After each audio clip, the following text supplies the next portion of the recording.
So, Vampire the Masquerade Bloodlines Part 2 is a thing, which will be releasing Q1 of 2020.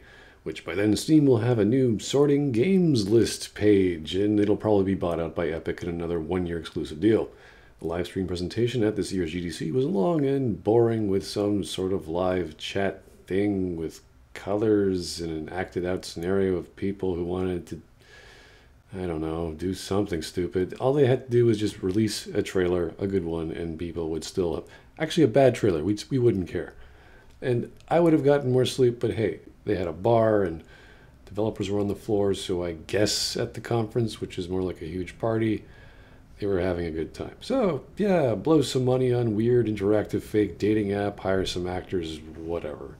Get drunk, because oh my goodness, if you screw this up. I was curious why this was taking so long, and then I realized the 3-hour time difference between Pacific Daylight Time and Eastern Standard Time. Finally, the devs and designers took the stage, and it was essentially came down to them gushing about, oh my god, we're making a sequel to VTMD, and oh my god, you're here too.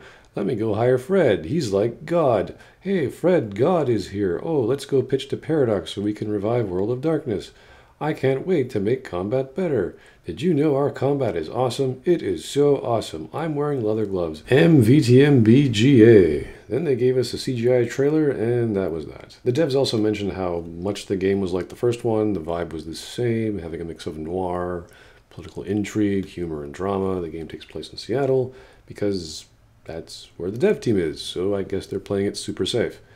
In a working demo given to journalists like Polygon, they got to choose a series of powers, from gliding over huge gaps and conjuring bats to attack enemies, turning into mist, technically pulling weapons to use, so I'm guessing it was like being Alucard in first person with a gravity gun.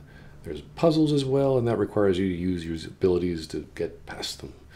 The camera jumps between first and third person, and like in the first game, you play as a thin blood or a newly minted vampire, and that's all pretty safe and normal too. Since Seattle burned to the ground in the 1800s, there's a whole underground with a massive series of sewers or old burnt-out buildings underneath the current city, which I'm sure is great lore and level design for all sorts of Nosferatu activities. Options to sneak around everything is possible, as is using your seduction stat and maxing it out and going through the entire game that way. Blood also has flavors or emotions tied into it, which I think was the whole point of the app, to showcase that gameplay feature.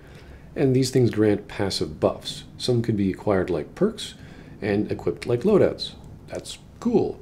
I like my blood with a bit of rage and nihilistic stoicism. Apparently the story will focus on other thin bloods you meet along the way who have the existential issues all vampires have, families that aren't turned, that sort of thing.